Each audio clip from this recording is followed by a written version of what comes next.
Hello student, this is lecture number 10 of the chapter solution. In last lecture, I have given you this question and I told you to try it by own, and I hope everybody have tried this. If you have tried, check it out. If not, let's learn it. Okay. The question is 30 gram of urea is dissolved. 30 gram of urea, that means I have a solution of urea and in that 45 gram of water is present. So water is present. How much water? 45 gram of water, right? And that 30 gram of urea is present, and this water has a vapor pressure of 30 mm of Hg, right? And what they have asked? They have asked vapor pressure of solution. Now, if you remember, solvent is there, I add solute, it becomes a solution, right? If I have to find the vapor pressure of a solution from Raoult's law, we have studied what is Raoult's law. So from Raoult's law, I can say that PA is a vapor pressure of solution. That will be P naught A into XA.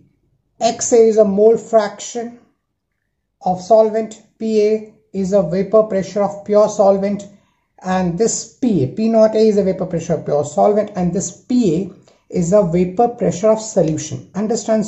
This is for solvent, this is for solution, right? This is the first thing, first formula.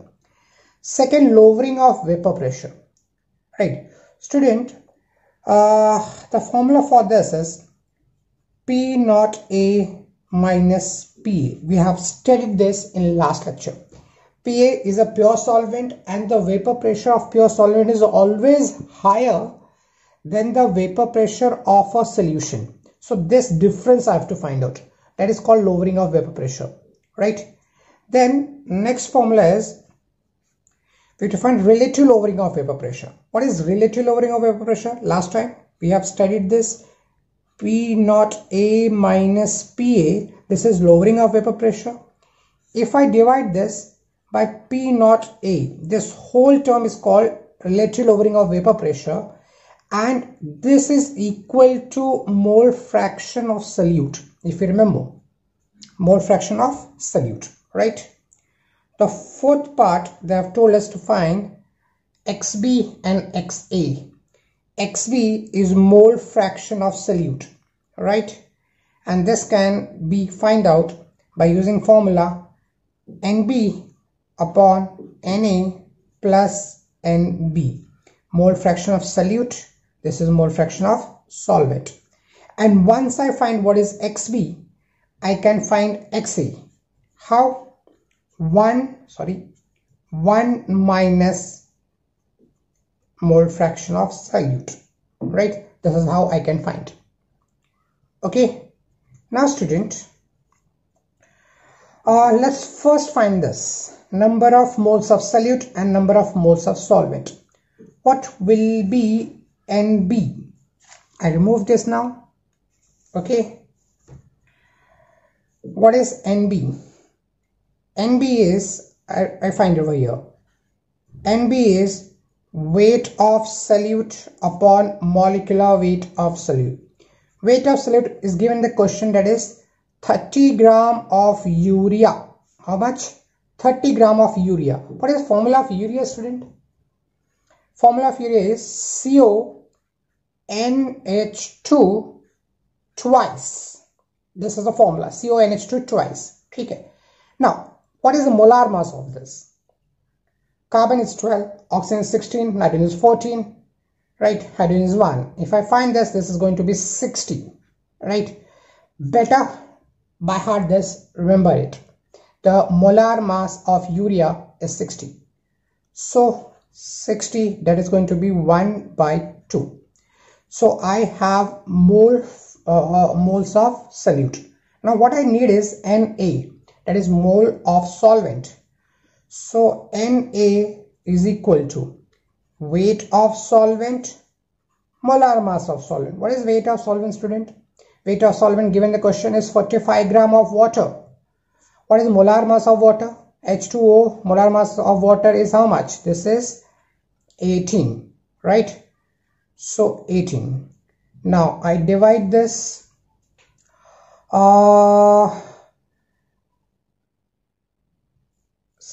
3 6 3 1 3 5, right? Again I can divide by 3 2, this is 3 2 6 3 5, so this is going to be 5 by 2, right?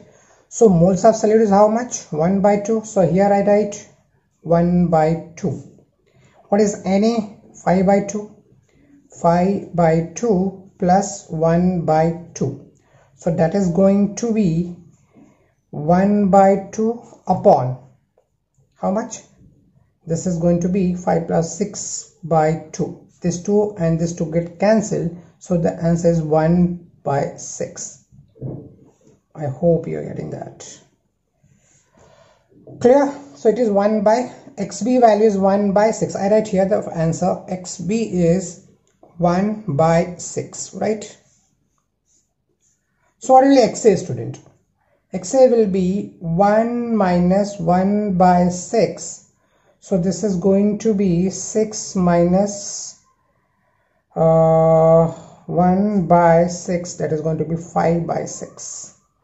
So what is the value of XA? XA is nothing but 5 by 6. Clear? Okay. Now, after finding this, we'll go to the first part. That is PA. P naught A. What is P naught A? P naught A is given in the question, student. Question is 300 mm of Hg. This is value is P naught A. So P naught A is how much? 300 into XA. What is XA? 5 by 6. 5 by 6. 6 5s are 30. 5 5s are 25. That is 250 mm of Hg. So what is PA value? PA's value is 250 mm of Hg.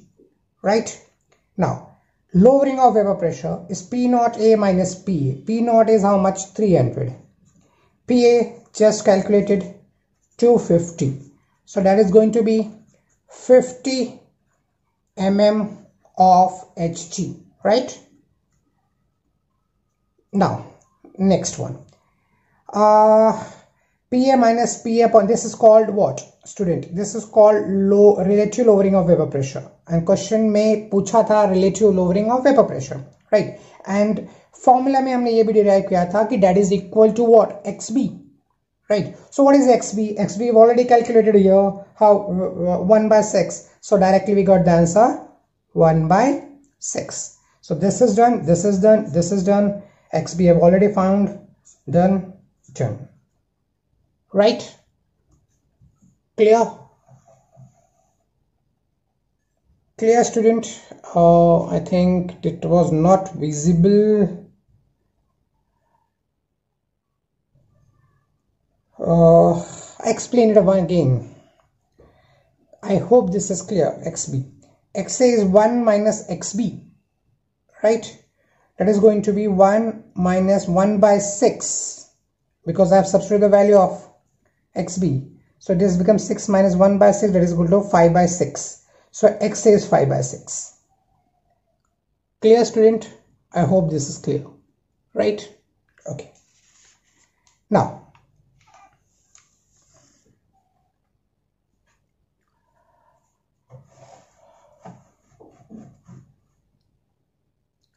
take care of this screen. Okay.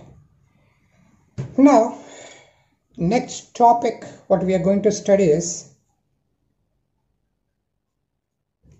what topic we are going to study? We are going to study about vapor pressure of solution. Right. Last lecture in Raoult's law we have studied vapor pressure of solution containing non-volatile solute.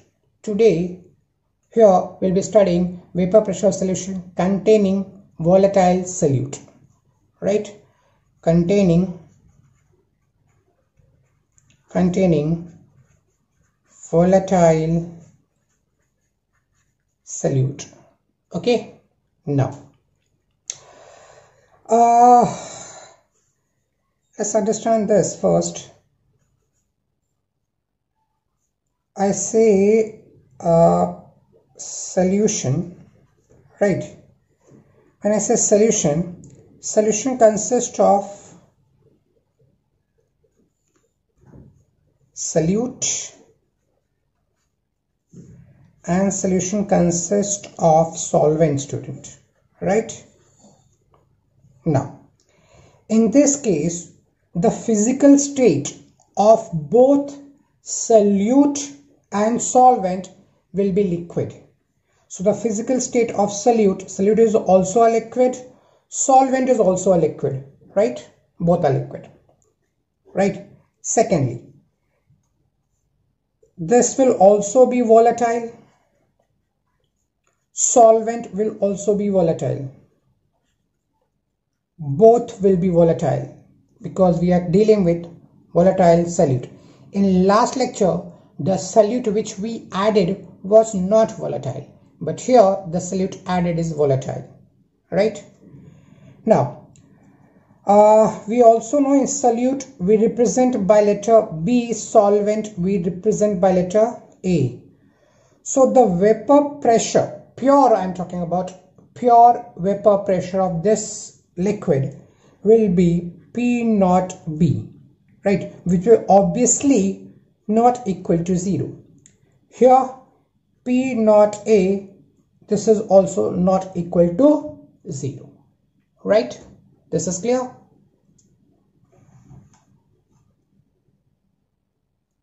Okay, visible?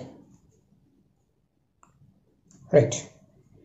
Now, suppose the mole which is present in the solute, some mole of solute will be present in the solution, right? So that mole I called NB. This is mole of solute. What will be this? Na. This will be mole of what, student? Solvent, right? This is mole of solvent, right? So for example, if I say suppose 2 mole of solute is present, 3 moles of solvent is present, right? So this is represented by NB and this will represent by Na. And suppose if I have to find mole fraction, so what will the formula? We have just seen NB upon Na plus NB.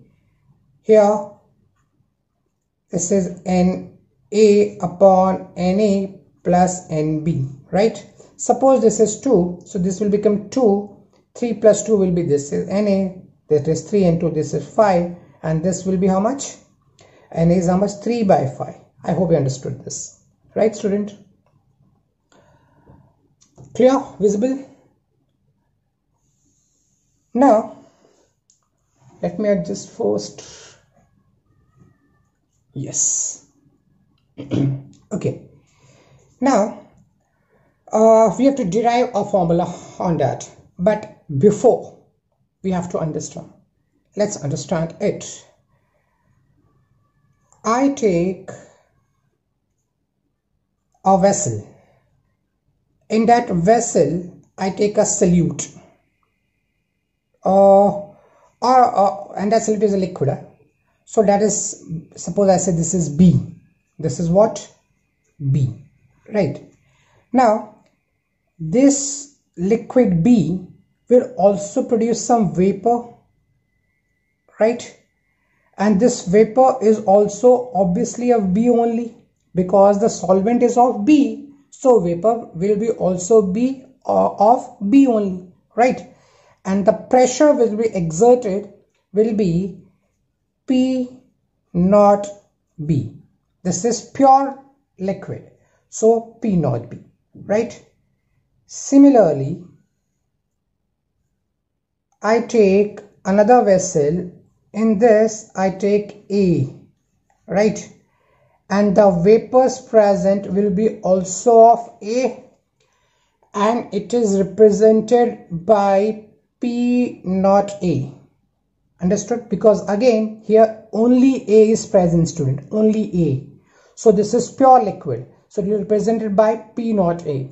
This is pure liquid of B, represented at P not B. If I add this, right, then what will happen? If I add this, it will get mixed, right? The liquid will get mixed and I will have A also and B also, right? The vapors present will be also of A and B, right? Both. See, both are volatile. So the vapors of both A and B will be present over here, right?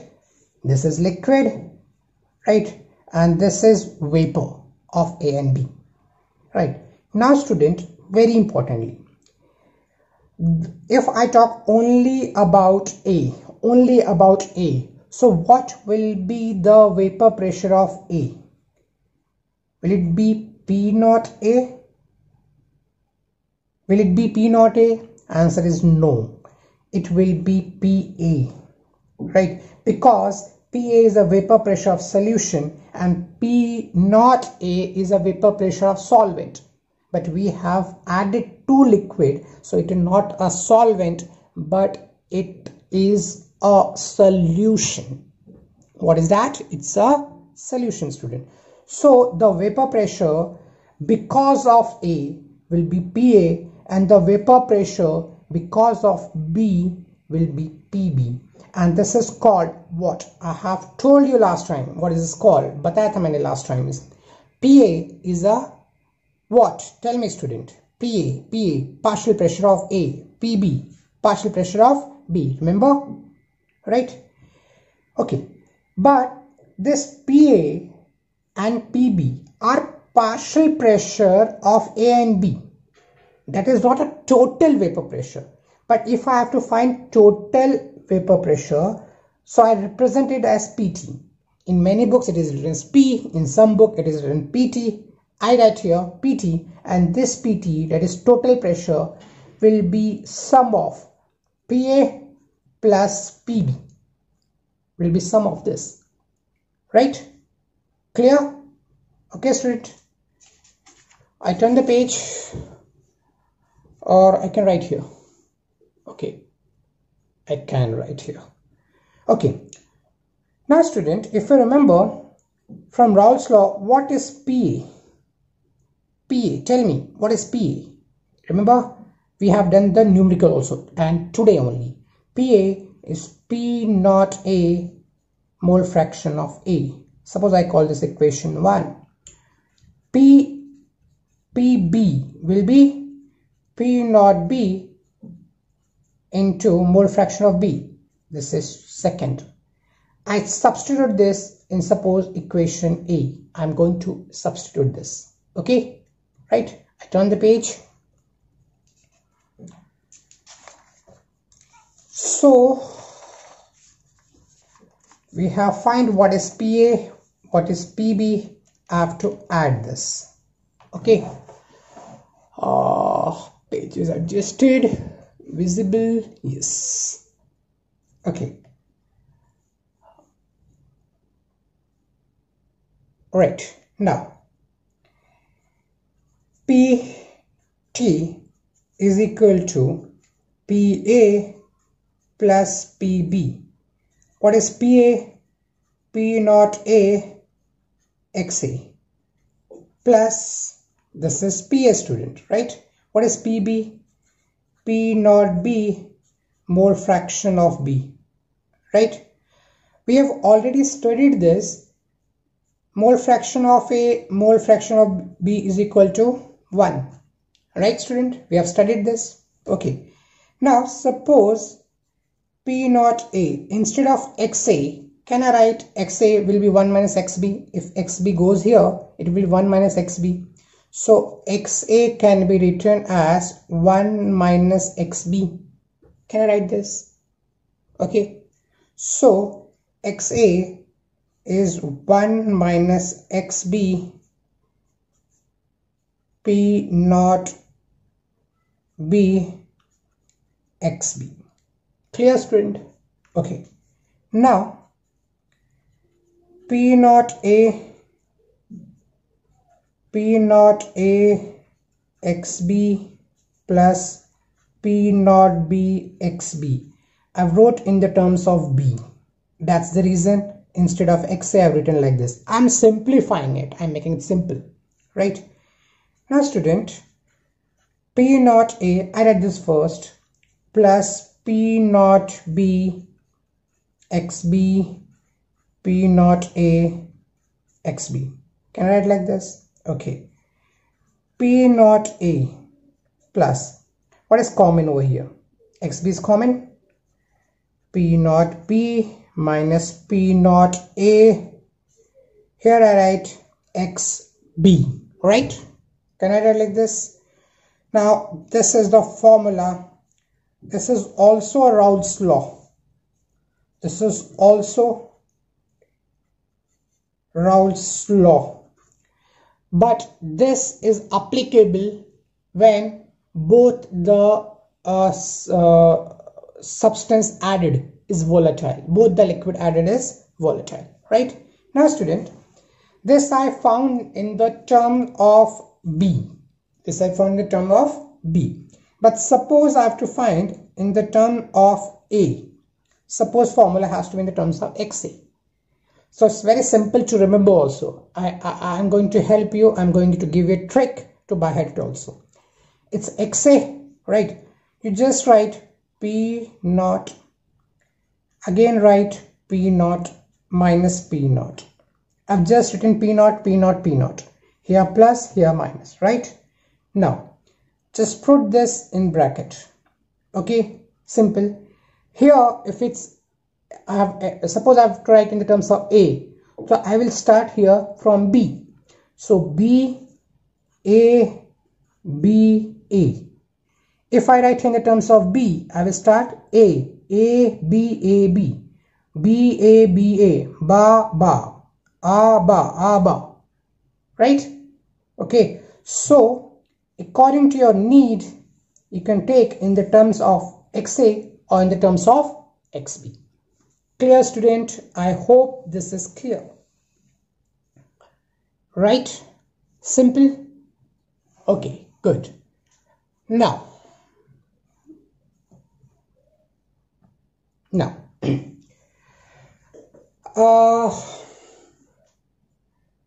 I make a line over here so that I do remember where I have to drag the page up. Okay, clear? This one is clear. Now we'll draw a graph based on that. Graph. If you remember, last time also we have drawn a graph on Raoult's law, right?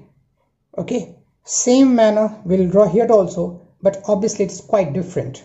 Okay, and it's very important, try to understand. Okay, student. Today I will take a scale also.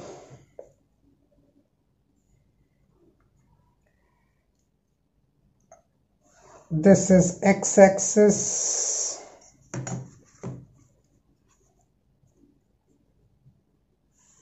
This one is y-axis, right? I can draw here also.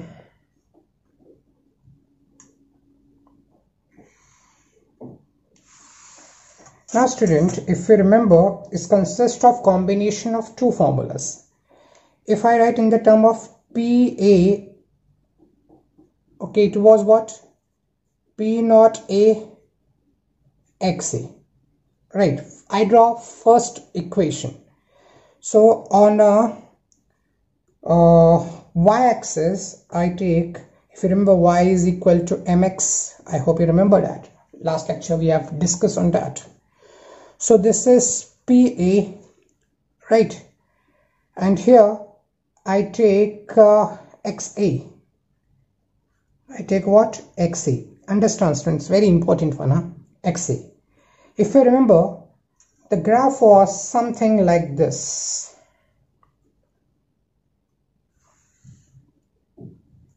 Okay.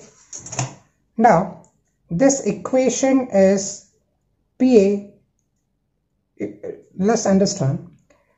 See here, mole fraction of A here is 0. And mole fraction of A here is 1. Means here there is a pure solvent. No more solute is present. Right? So when no more solute is present, that means only solvent is present. At that time, whatever the vapor pressure will be, that will be called as P naught A. But here, suppose this is what? 0. So here it will be 0.1, 0.2, 0.3, so on and so forth. Right? So when I say suppose it is 0.1 over here, that means the B will be 0.9. You're getting that? Okay. But here when I say it's 1, that means B will be 0. So that's why PA here will be 0 because no A is present. Here small amount of A is present, so it will have some amount of vapor pressure. Here the mole fraction of A goes on increasing, and so the PA value goes on increasing. Here it's a pure A. That means the PA will be P naught A. This is what we have discussed last time also. And this equation, the line equation is, student, PA will be P naught A XA. Right? Clear? Okay. Same way, if I write about this one, PB, it will be P naught B XB. Right? So the line which we present, suppose I draw it like this.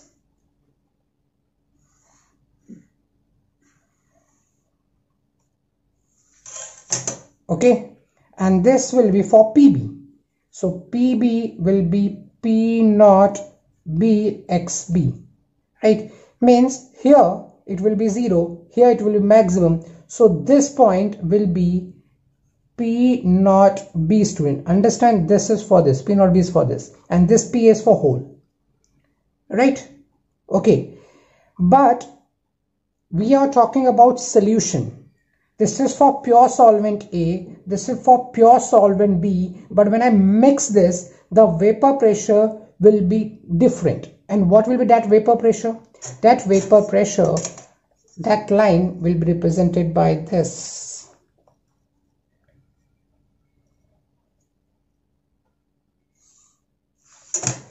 This is, student, PT, that will be PA plus PB. Means I will try to make you understand. Please pay attention. Right? Students find it a bit difficult to understand. Most of the time they by heart this, but try to understand. See, suppose I say at this point, I'm taking this point. Okay. This point, XA is 0.1. This is how much? 0.1. So some amount of vapor will be present. So how much that vapor? This is this. If I draw the line, okay. So this line going to cut over here. So this point, okay, is of P. Means this is 0. This will be some value of in mm of Hg. So this value which I get over here is obviously of PA. Right now, okay, because this line is of PA, student. But at 0.1, if I want to find what is PB, so the PB will be from here, see, from here to here. So if I draw this line, student, this whole line is what? PB. Means this much amount of PB is present. If I draw it like this. So this is PB which is present. Right? Clear? Now, to this, if I add this one, see here, let's try to measure it. This is how much? This is, suppose, approximately 4, not 4, it's a 3.5. How much? 3.5. And if you measure this, this is how much? This is approximately 0.5, bit larger than 0.5, right? So if this is 3.5, this is 0.5 approximate, so this whole line must be how much? Addition of this, then only it can be correct. So if I measure this, so you can see here, it is approximate bit greater than 4. That is what I measured. Got that? So any point if we take, suppose I say I'm talking about this point. So in this point, from here to here, it will be what? From here to here, this is PA. From here to here, this is PB, and addition of both will give me this point. So adding, I get a point, and then I draw this line. So this line represent total pressure of A and B. This line represent only of PA. This line represent only of PB. Understood? Clear?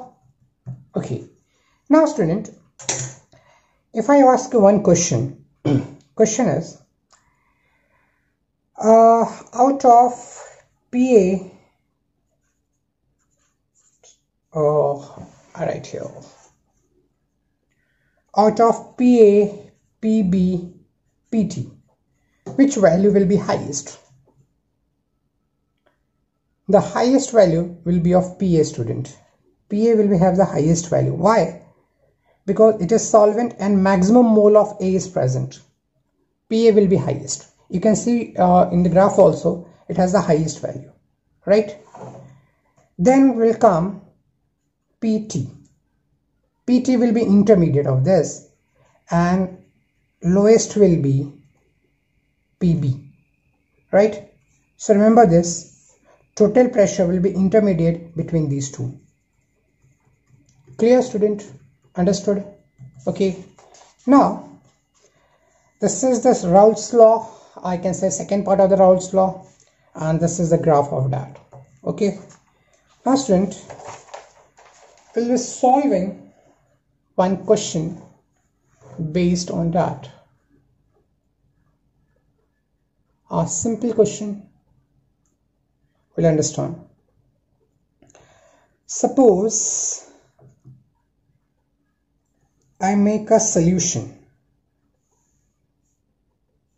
I make a solution of A and B. A is also present, B is also present, right? Both A and B is present. Okay. Now, in this, B present, I'm talking about B. How much? 2 moles. And P naught B is supposed 200 mm of Hg, right? Suppose 2 mole of B is present, and its vapor pressure of B is 200 mm of Hg. All A is present. Suppose I say 3 moles of A is present, and pure A. See, in the exam, in the numerical, they normally provide you the values of P naught. This is constant value and this is given. Okay, so it is provided. Suppose it is 300 mm of Hg. How much? 300 mm of Hg. Now my question is, find PT. That is total vapor pressure. Now student, an option, suppose I give you, one option is, I write here option. Suppose 180, all these are in mm of Hg, mm of Hg, or it can be atmosphere, whatever the question units come in the exam. Suppose this is 180, second is 350 mm of Hg, C option 250 mm of Hg, and suppose D is 260 mm of Hg, right? This is actually, I can directly give you the answer without solving, but First we'll solve it. We are using formula. Then I will also explain you how by using a short trick we can solve this. Okay, student. But first let's write the formula. Okay. And formula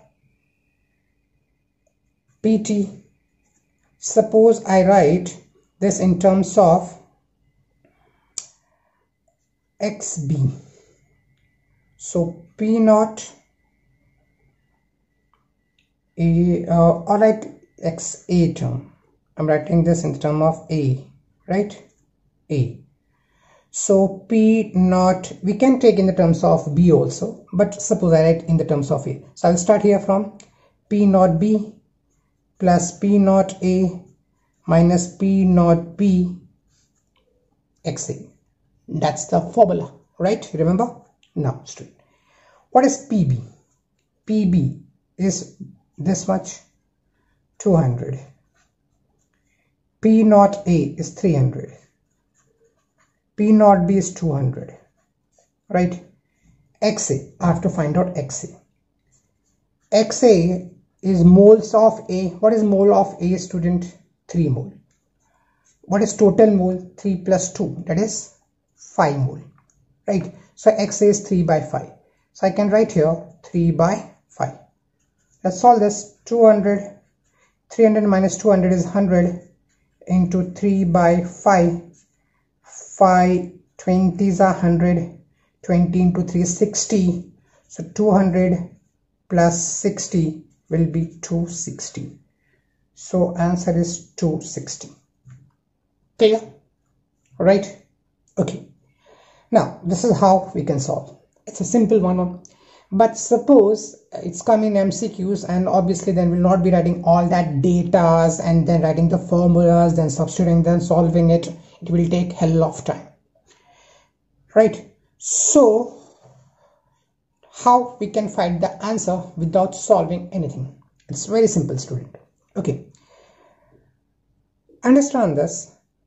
Suppose I say I have 2 rupees.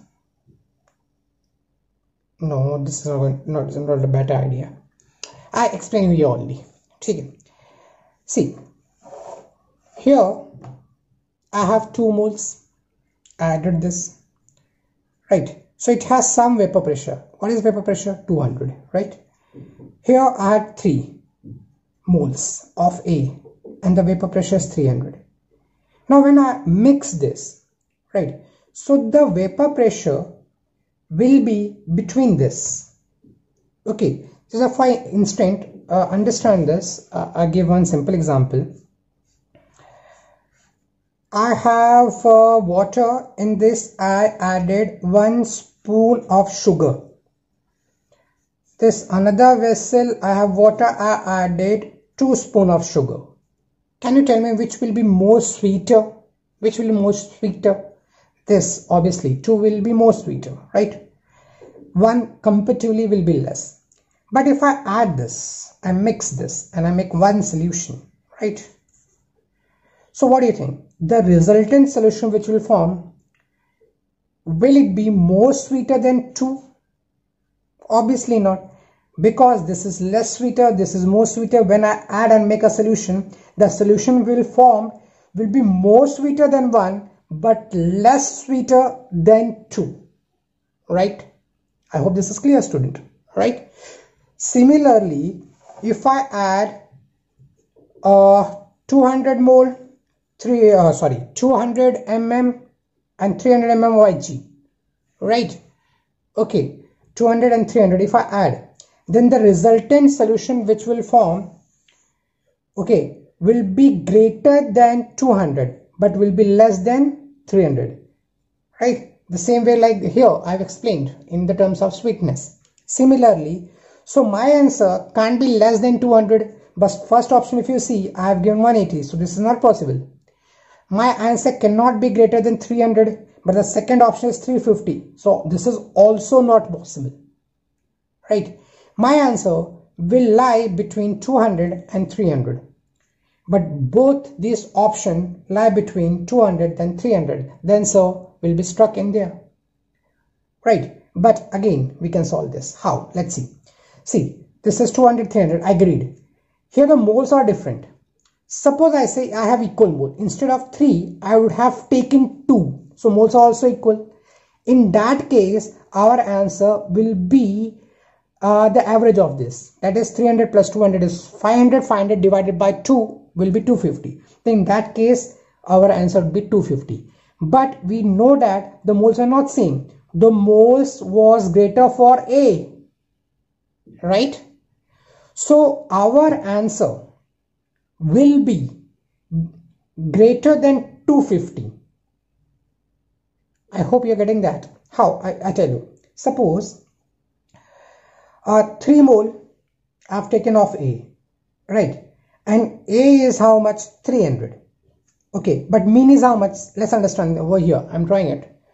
One is 200, other one is 300. Mean is how much? 250, right? Mean is 250, right? Tell me, this is B, this is A.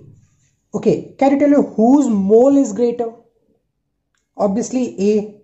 So our answer will be more towards the value of A, that is 300.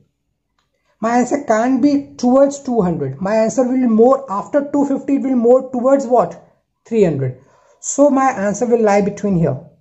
So only one option is that is 260. Right? Okay, but suppose question would be reversed. Okay, that is suppose B is 3 mole and this is 2 mole. Suppose I say. So when this become 2 mole, so my answer, because 3 is greater, so my answer will be more towards this. So my answer would be between 200 to 250. I hope you're getting now. Right? So this is not possible, this is not possible, this is not possible. Obviously the answer is this one. Right? Sometimes students says, sir, suppose I got the option is 270 mm of Hg. Then in that case, what we do? Then you can't do anything, student. You have to solve. Right? Okay. I hope the lecture is clear. In next lecture, I'll be trying to solve some more numericals based on this, if possible. And then we'll start with a colligative property. Clear, student? So keep studying, right? Okay.